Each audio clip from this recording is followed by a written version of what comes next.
I, 29, female, never thought I'd be writing one of these posts, but here I am. Fair warning, this is going to be long, maybe even a little rambly, but I need to get this off my chest. The past few months have been the most chaotic, confusing, and emotionally exhausting months of my life. And I guess I'm just hoping for some perspective from people who aren't caught up in it like I am. It's hard to think clearly when everyone around you is too close to the situation. So, a little background first. I've always had a kind of complicated relationship with my older brother, Sean, 32, male. We weren't super close as kids, but we didn't hate each other either. It was more like we coexisted under the same roof. We had very different personalities, different hobbies, different friend groups. He was more into sports and business type stuff, while I was the artsy, quiet kid who liked to draw and build things with Legos. We never really clicked, if that makes sense. There wasn't any major drama, just a subtle, constant undercurrent of tension. Sean was always competitive, especially with me, even when it didn't make sense. If I got an A on a test, he had to get an A+, and make sure everyone knew about it. If I joined a club, he'd suddenly be interested in that same club and then somehow end up running it. It was honestly exhausting, but I learned early on to just keep my head down and do my own thing. I never really understood why he was like that. Maybe he felt like he had something to prove, or maybe he just couldn't stand the idea of me having any kind of success. I don't know. Our parents didn't exactly encourage the competition, but they also didn't step in to stop it. They were good people, loving, supportive, but I think they were a little blind to how Sean operated sometimes. Our family was comfortably middle class, not rich, but we had what we needed. My dad owns a small construction business that he built from the ground up, and my mom does the bookkeeping for it. They both worked really hard to give Sean and me the opportunities they never had growing up. College was non-negotiable. They saved, they sacrificed, and they made it happen. After high school, I went to college out on the West Coast to study architecture. It was a big leap for me, first time living so far from home, figuring out how to survive in a competitive program, dealing with imposter syndrome, all of it, but I loved it. Meanwhile, Sean stayed closer to home. He got an MBA and ended up in finance. He married his college girlfriend, Clara, who works in marketing. On paper, they're the golden couple, high-paying jobs, cute baby, beautiful house in a nice suburb, perfect Instagram feed. I never hated them for it. Honestly, I was happy for them. But it was hard not to compare, hard not to feel like I was falling behind while they were living the picture-perfect life. Things were going okay for me until last year. I was living in Seattle, working for a mid-sized architecture firm. I loved my apartment, small but cute, and I finally felt like I was finding my rhythm in adulthood. I was paying off my loans, saving a little, going on hikes on the weekends, even dating casually. It wasn't glamorous, but it was mine. Then, out of nowhere, the firm announced massive layoffs. We lost a few big projects, and they were cutting about 30% of the staff. Despite solid performance reviews, I was one of the ones let go of. It hit me like a ton of bricks. No warning, no time to prepare. One day I had a career, and the next I was unemployed. The timing couldn't have been worse. The job market in architecture was already tight, and Seattle was saturated with talented designers all scrambling for the same few openings. I spent weeks applying to every job I could find, even ones I was overqualified or underqualified for. Nothing. No interviews, no callbacks. My savings drained faster than I expected, and before long, I couldn't afford my rent.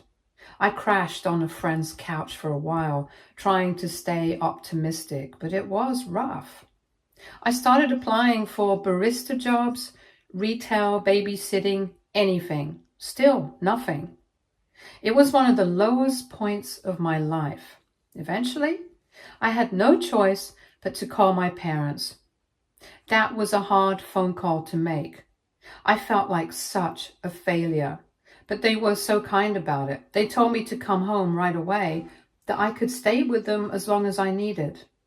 So I packed up what little I had left, sold a few things to buy a plane ticket, and moved back home. Not exactly the triumphant return I'd imagined for myself. And then, almost like the universe was throwing me a bone, something amazing happened. Literally the day after I got home, I got an email from a very prestigious architectural firm in our city.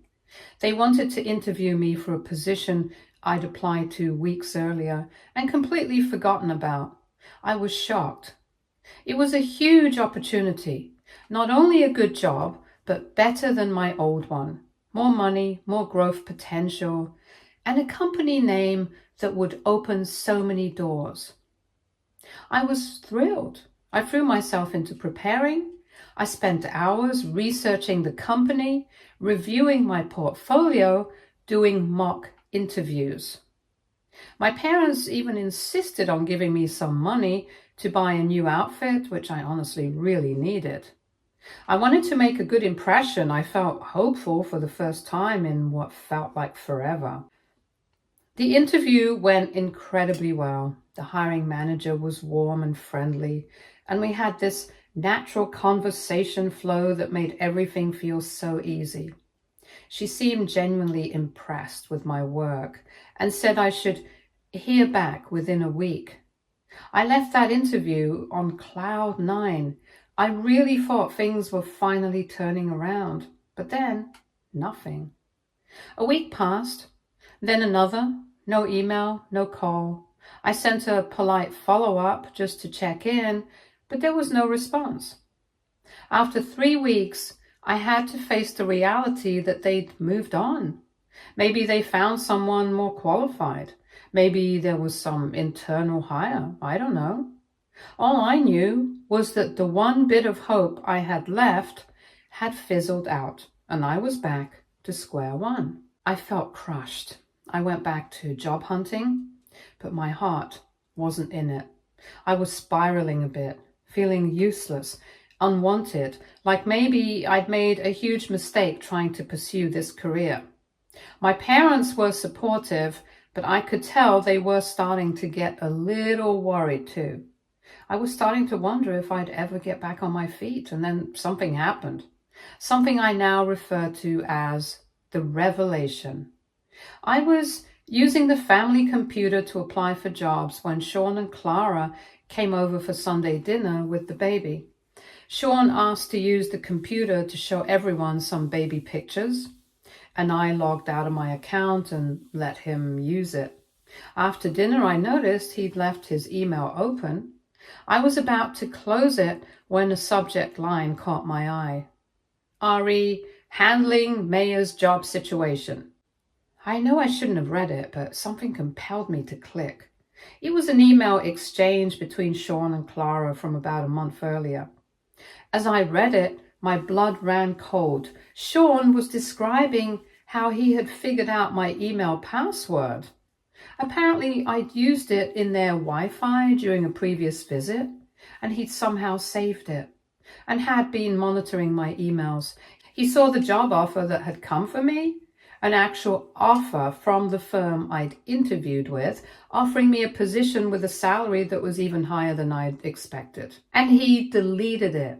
He intercepted and deleted my job offer and then deleted the follow-up emails from the company, wondering why I hadn't responded.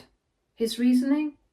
According to the email, Clara was struggling with severe postpartum depression and had become fixated on comparing her life achievements to mine. She apparently felt threatened by the idea of me getting this prestigious job and living close by.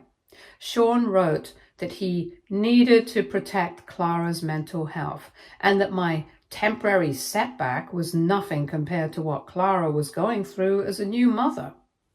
I felt physically sick reading this.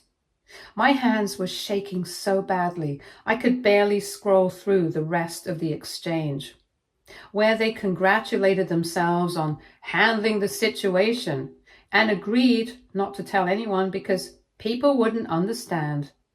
I printed the emails and sat at the kitchen table in shock until my parents came home from their evening walk. I wordlessly handed them the printouts and watched their expressions change from confusion to horror to rage as they read. My dad's face turned a shade of red I'd never seen before, and my mom started crying. They immediately called Sean and told him to come over without Clara. When he arrived and saw the printouts on the table, he first tried to deny it, and then shifted to defending his actions. He claimed I was taking things out of context, that Clara's mental health was at stake, that it was just one job and I could find another. He even had the audacity to suggest I should understand because I dealt with depression myself. The argument that followed was apocalyptic. My dad, who rarely raises his voice, was shouting. My mom, usually the peacemaker, refused to let Sean deflect or minimize what he'd done. I mostly sat in stunned silence, occasionally asking how he could betray me like this when I was at my lowest point. Sean eventually stormed out, saying we were all overreacting. The next morning, my dad helped me reach out to the architectural firm. We explained that there had been a family situation that resulted in me not receiving their offer email. Surprisingly, they were understanding, but unfortunately, they had already hired someone else. However, they said they were impressed with me and would keep my information on file for future openings.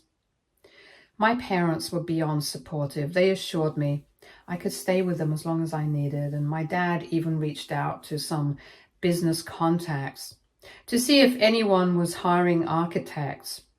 But the damage to my relationship with Sean seemed irreparable. For the next 2 weeks, Sean tried to call and text, but I couldn't bring myself to talk to him. Clara sent a lengthy email apologizing for her part in it, claiming she had been in a dark place with her PPD, but acknowledging that what they did was wrong. I didn't respond to her either. Then came the twist that brings me to now. My parents own a second property, a beautiful lakeside cottage about an hour from town. It was my grandparents' home, and when they passed, they left it to my parents. Sean and Clara had always talked about how much they loved it, how they wanted to raise their kids spending summers there, just like we had with our grandparents. They'd been dropping hints for years about wanting to buy it eventually. Last week, my parents made a decision. They revised their will and estate plans to explicitly state that the lake house would pass to me alone when they died. Moreover, they decided to sign the property over to me now as an early inheritance, with the understanding that they can continue to use it as long as they want to. When they told Sean about this decision, he absolutely lost it. He called it unfair, accused them of playing favorites, and said they were punishing his entire family, including his innocent baby, for one mistake. My parents stood firm, saying that what he did wasn't a mistake, but a deliberate act of sabotage against his own sister when I was vulnerable, and that they couldn't trust him with their legacy. Now, Sean is telling everyone who will listen that I manipulated our parents into giving me the lake house, that I'm exaggerating what happened with the job offer, and that I'm trying to drive a wedge between him and our parents because I'm jealous of his perfect life. Some extended family members are taking his side, saying that while what he did was wrong, permanently changing the inheritance is too harsh. I didn't ask my parents to give me the lake house. In fact, I was surprised by their decision, but I can't deny that it gives me some financial security knowing I have an asset in my name during this difficult time. I'm also not going to pretend I'm not hurt and angry about what Sean did. His actions could have left me homeless if not for our parents' help. So I guess what I'm asking is, am I wrong for accepting the lake house? Should I try to convince my parents to reconsider? Is there any coming back from this kind of betrayal with my brother? And how do I handle the family members who are now treating me like I am the villain in this story? Update 1. First of all, thank you to everyone who commented on my original post. I was overwhelmed by the support and advice, and it's given me a lot to think about. A lot has happened in just a few days, so I wanted to provide an update. The day after I posted, I finally agreed to meet with Sean in a public cafe, not at either of our homes. I felt I needed to hear him out directly rather than through texts or family members. It didn't go well. He brought printed materials about postpartum depression, as if educating me on the condition would somehow justify what he did. He kept emphasizing how Clara was not herself, and that he was just trying to protect his family. When I pointed out that I was also his family and I was in crisis too, he actually said, "Yeah, but you've always been good at bouncing back. Clara is more fragile." I was speechless. Apparently, my history of working through depression and anxiety somehow made it okay to kick me when I was down. I asked him point blank if he understood how his actions could have left me homeless if our parents hadn't helped. His response was that I always had options and could have moved in with friends or found a temporary job while looking for something in architecture. It became clear that he saw my career as a hobby rather than my livelihood, while his and Clara's careers were somehow more legitimate and important. We left things unresolved. He still wants me to advocate for him with our parents regarding the lake house, and I told him I wouldn't do that. I said that the lake house decision was theirs, not mine, and that he needed to address the root cause of their decision, his betrayal, rather than focusing on the consequence. After our meeting, I spoke with my parents and asked them more about their decision regarding the lake house. They revealed something I hadn't known. Apparently, Sean had been pestering them for years to either sell him the lake house at a below market price or to explicitly promise it to him in their will. They'd always deflected because they wanted to keep their options open. But his recent behavior was the final straw. They said they realized they couldn't trust him to respect their wishes or to treat family property with the same values they hold. My mom also shared that they're worried about Sean and Clara's financial situation. Despite their appearance of success, they apparently have significant debt from their perfect lifestyle. My parents fear that if they left the lake house to Sean, he might sell it immediately to pay off debts rather than preserving it as the family gathering place they want it to remain. As for my job situation, there's some positive news. The architectural firm that had originally offered me the position reached out again. They have a new project starting and thought of me for the team.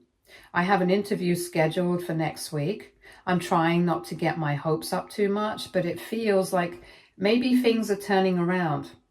I've also started seeing a therapist to process everything that's happened.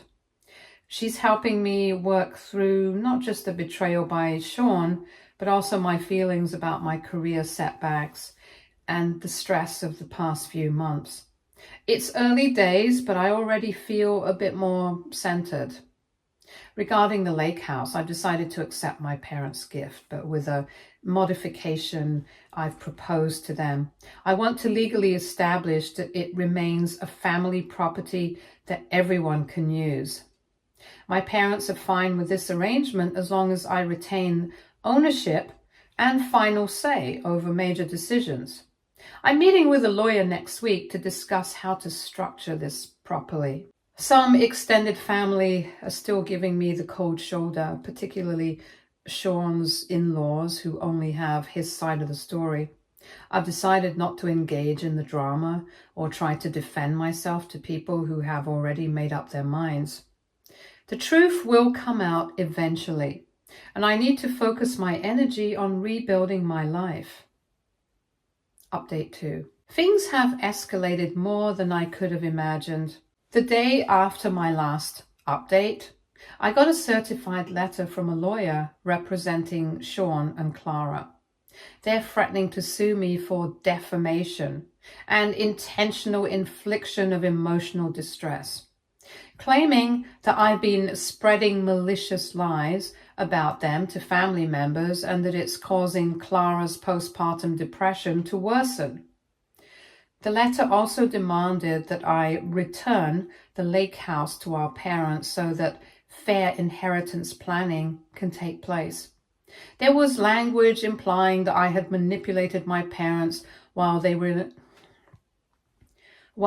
in a state of heightened emotion, essentially questioning their mental competence to make this decision. I was floored. I showed the letter to my parents, who were absolutely livid. My dad immediately called his longtime friend, who happens to be an excellent attorney.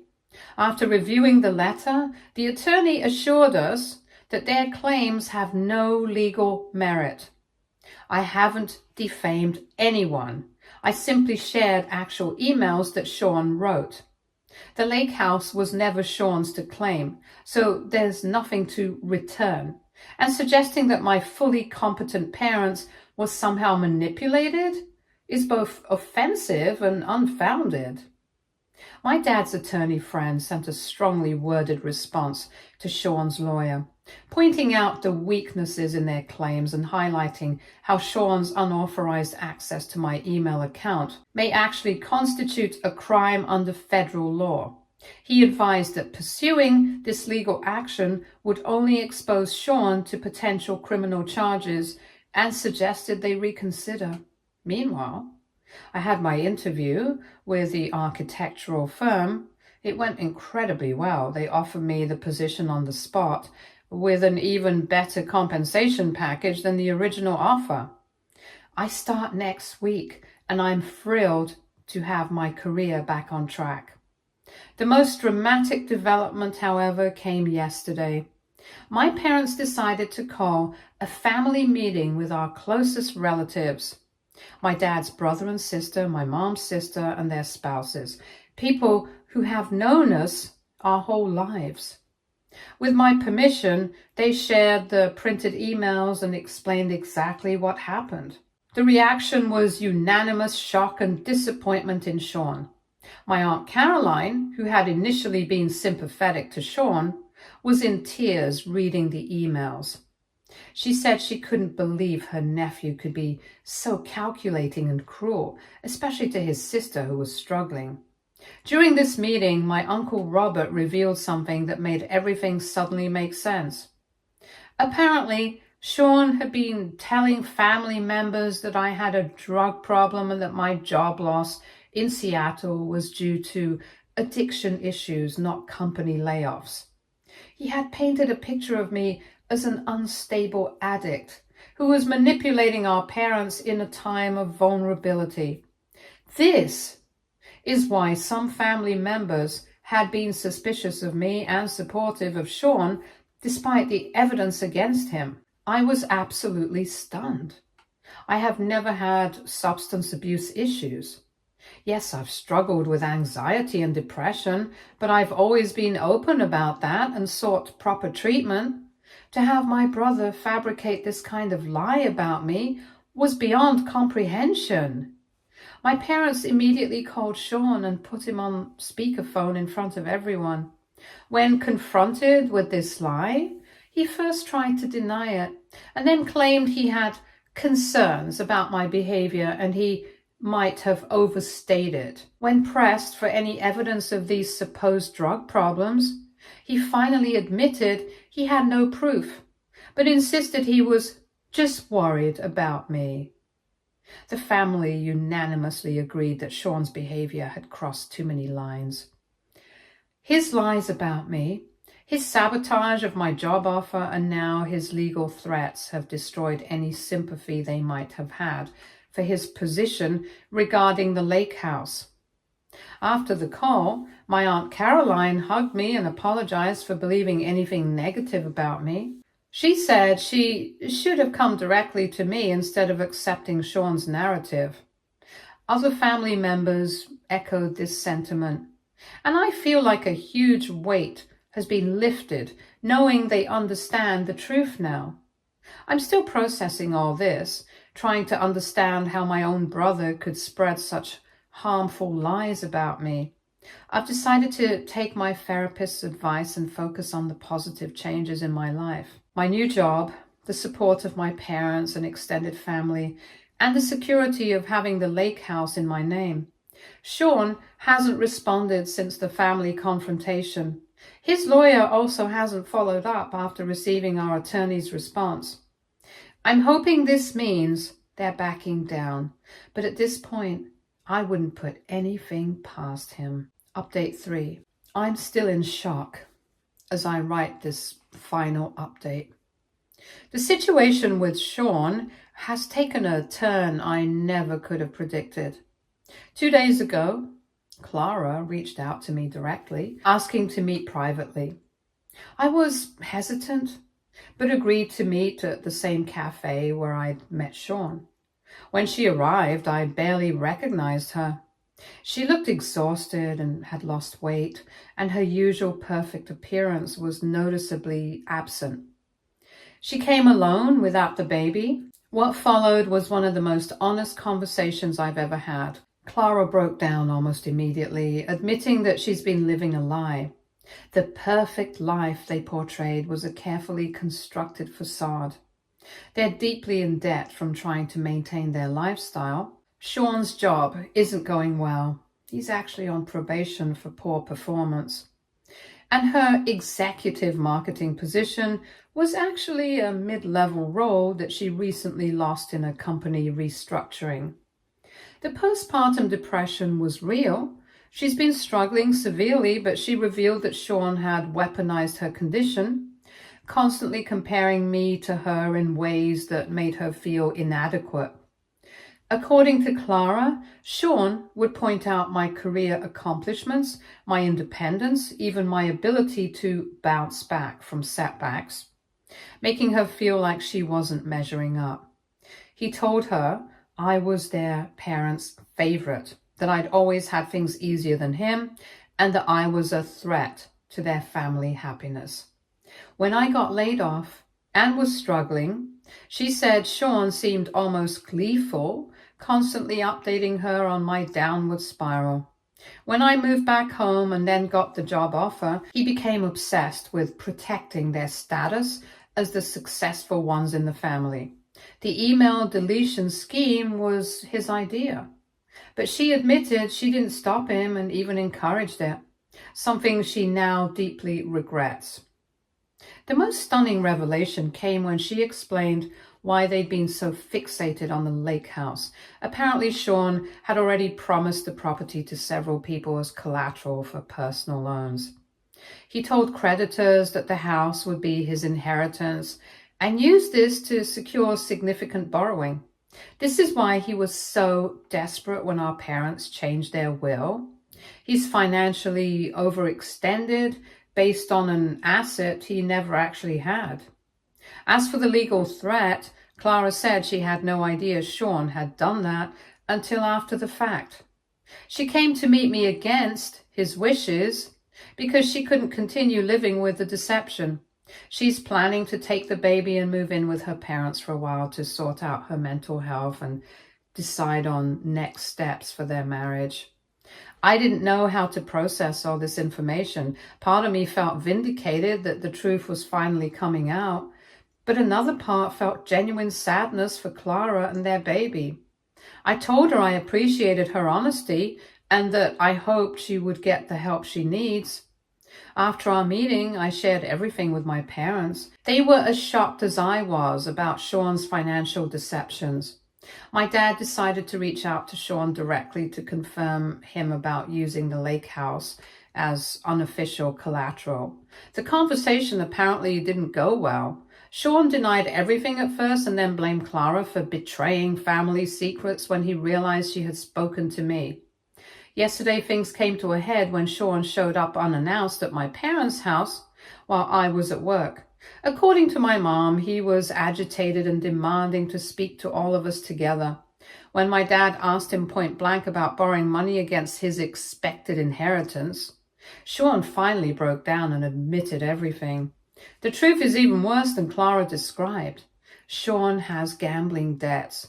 His job performance issues stem from his gambling addiction, which he's kept hidden from everyone, including Clara. He's been using the promise of eventually owning the lake house to secure loans from increasingly unsavory characters.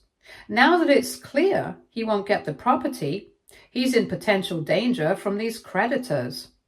My parents, despite everything, are still parents. They're devastated, but immediately shifted into protection mode. They've convinced Sean to enter a treatment program for his gambling addiction, and my dad is working with his attorney to figure out how to address the debt situation without putting anyone at risk. As for me, I started my new job yesterday. It feels surreal to be back in a professional environment after everything that's happened. My new colleagues are welcoming. The projects are exciting, and for the first time in months, I feel like I'm back on solid ground career-wise. Stay tuned for more stories from our girl relationships.